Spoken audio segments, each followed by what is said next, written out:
Our gospel reading today is from the book of Matthew. It's chapter 13 with verses 1 to 9 and then 18 to 23. That same day, Jesus left the house and went to the lakeside, where he sat down to teach. The crowd that gathered around him was so large that he got into a boat and sat in it, while the crowd stood on the shore. He used parables to tell them many things. Once there was a man who went out to sow some grain. As he scattered the seed in the field, some of it fell along the path, and the birds came and ate it up. Some of it fell on the rocky ground, where there was little soil. The seeds soon sprouted because the soil wasn't deep. But when the sun came up, it burned the young plants. And because the roots had not grown deep enough, the plants soon dried up. Some of the seed fell among thorn bushes, which grew up and choked the plants. But some seeds fell in good soil, and the plants bore grain. Some had 100 grains, others 60, and others 30. And Jesus concluded, "Listen if you have ears." We skip to the next section. Listen then and learn what the parable of the sower means. Those who hear the message about the kingdom but do not understand it are like the seeds that fell along the path. The evil one comes and snatches away what was sown in them. The seeds that fell on rocky ground stand for those who receive the message gladly as soon as they hear it, but it does not sink deep into them, and they don't last long. So when trouble or persecution comes because of the message, they give up at once. The seeds that fell among thorn bushes stand for those who hear the message, but the worries about this life and the love for riches choke the message, and they don't bear fruit. And the seeds sown in the good soil stand for those who hear the message and understand it. They bear fruit, some as much as 100, others 60, and others 30. Let us give thanks for the wisdom and truth that we hear in these words, as written by humans, as inspired by God. And so we enter into this summer season of gospel readings, which are a lot of parables about weeds and seeds. And so there's no better place to be than in my garden here, which, as you can see, is filled with both weeds and seeds, I might say.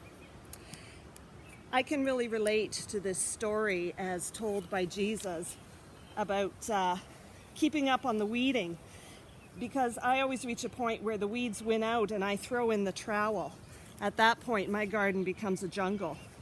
But I can relate to this parable because the soil around here is mostly clay, and it's hard to dig in, especially when we haven't had much rain as lately. And much of my soil is hard packed and trampled down, and it's very difficult to dig. So it's unlucky that seeds might land in this soil. They have a hard time getting established, and if they're exposed, they might get eaten by birds. Ironically, the seeds that fall from my bird seeder are the ones that grow into the weeds that I'm continually plucking. The seeds that fall in the rocks might quickly sprout up, but their roots are shallow, so they are pretty easy to pick. And they often get dried up and scorched by the sun. I'm in a constant battle against these, constantly plucking them up. They're pretty persistent. A few of the weeds here are prickly, but they're not really thorn bushes. But I do have other weeds that grow up and actually choke things out. Look at this wild grapevine, the way it's choking out my pine tree. I really do need to get a ladder out one day and try and cut that thing back. But then there are the seeds that are lucky enough to fall on good soil, or the native plants that thrive in the conditions of this area. My Shasta daisies always do well here, as do the orange daylilies, which grow everywhere around here, even in the roadside ditches. These flowers manage to survive and thrive well on their own. They don't require any type of special attention, and they can actually be pretty well neglected.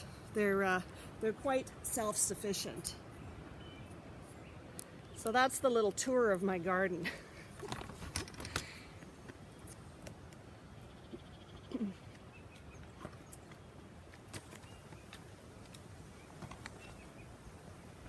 In gardening, the soil makes all the difference between success and failure.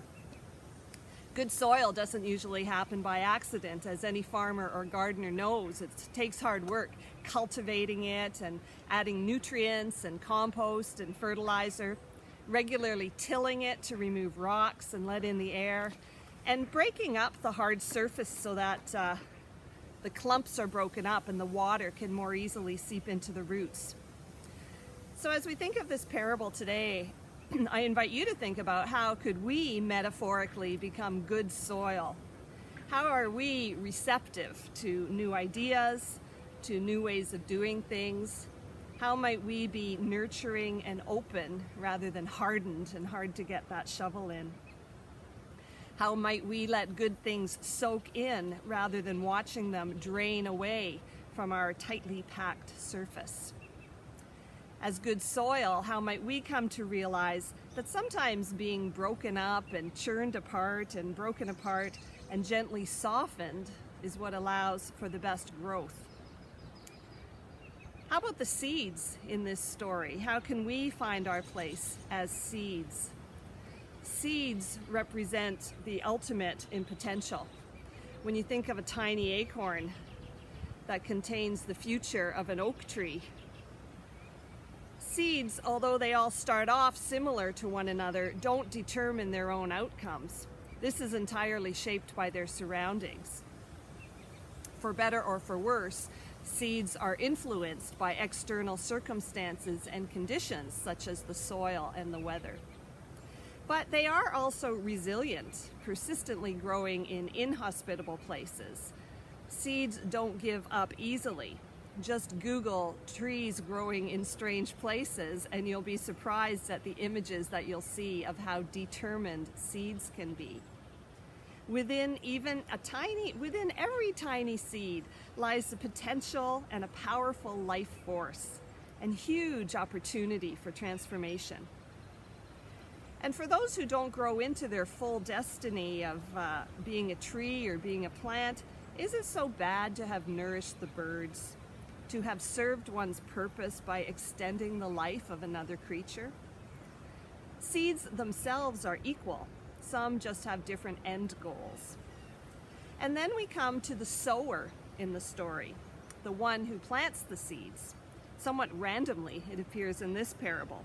Does the sower in this story seem wasteful to you, strewing seeds far and wide without thinking about where they land? Should the sower be more careful, planting seeds with more precision? Or might we think of the sower's methods not as careless, but as generous, abundantly sprinkling seeds, trusting that they will fulfill their own future, not worrying too much about their outcome, just being completely lavish in providing them with the opportunity to grow? The sower in this parable can be seen as sharing their resources, as these precious seeds are freely scattered here and there. What are the things that we disperse so liberally? Do we spread good news or gossip? Do we give out lots of advice or compliments? Do we offer abundant curses or blessings? How might we make more of an effort to distribute positive things like optimism, hope, and joy, rather than the negative, prickly thorns and strangling vines that bind down and prevent others from flourishing? At the conclusion of this parable, Matthew makes a point of offering Jesus' interpretation of his own words, having Jesus explain to the disciples what each example means. We could leave it at that, and there's no need for anyone to preach a sermon on this passage. But the beauty of the parables is that they are wide open to interpretation, beginning with the invitation, listen if you have ears. Try to hear and understand. By their very nature, parables are complex and metaphorical, not carrying their meaning on the surface, but meant to be pondered deeply and pulled apart until some meaning is teased out by the individual listener. There are always many different entry points for us to find ourselves in these highly symbolic and often very witty stories. We are each meant to find and make our own meaning, which may change each time that we read them.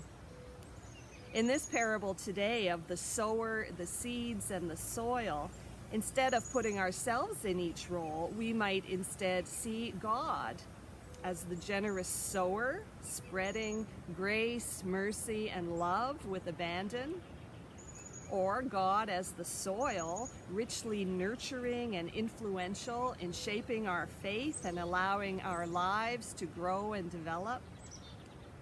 Maybe God is the mysterious and transformative seed containing all possibility and potential, just looking for a place to land and set down roots in us, leading to miraculous yields. However you ponder today's parable about the sower, the seeds, and the soil, may you find your own kernels of insight that become rooted in your hearts, helping you to bear good fruit. Thanks be to God. Amen. Let us pray. Loving God, Holy Trinity of sower, seed, and soil, your generosity leads to all growth, your nurturance to all development, your transformative power to infinite potential. We give thanks for the abundance of this earth, the seeds, fruits, vegetables, and grains that feed us, the trees that shelter us, the flowers that bring us beauty and joy. Yes, God, we even thank you for the things we name as weeds, those plants we may find intrusive but that still have their purpose, often providing medicine and healing of which we are unaware. We thank you for gardeners and farmers who tend the land and grow our food. Give us strong roots, we pray, that our faith and our values will hold us tight, providing support and stability when the going gets rocky. Cultivate us as fertile ground where compassion and justice may grow and flourish. And help us to be abundant with the good things that we freely share and sprinkle throughout our relationships and encounters. Make us receptive to the tilling that loosens packed down opinions and softens hardened hearts.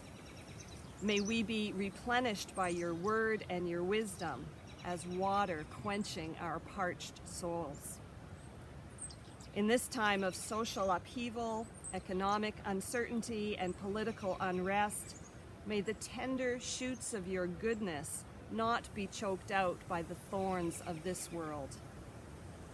Bless us to be good stewards of your creation, caring for the environment, the earth, and all your creatures, and to hear and understand the good news of your love, so that we may be abundant sowers of it, wherever we may find ourselves. Trusting you hear and know the things that trouble our hearts, and that by naming them before you, peace and transformation will somehow come. With faith and with hope, we lift these and all our prayers to you, as a loving mother and as our Father, who art in heaven. Hallowed be thy name. Thy kingdom come, thy will be done, on earth as it is in heaven. Give us this day our daily bread, and forgive us our trespasses, as we forgive those who trespass against us. And lead us not into temptation, but deliver us from evil. For thine is the kingdom, the power, and the glory, forever and ever. Amen. If you'd like to scroll down, you can enjoy the next song, which is an anthem. It's a combination of two songs, How Does the Creature Say Praise and O Beautiful Gaia, which is from our More Voices hymn book. And you may try and sing along. It's a bit of a mosh-up, but I hope that you enjoy it and that you enjoy the images and that you've enjoyed a visit to my garden.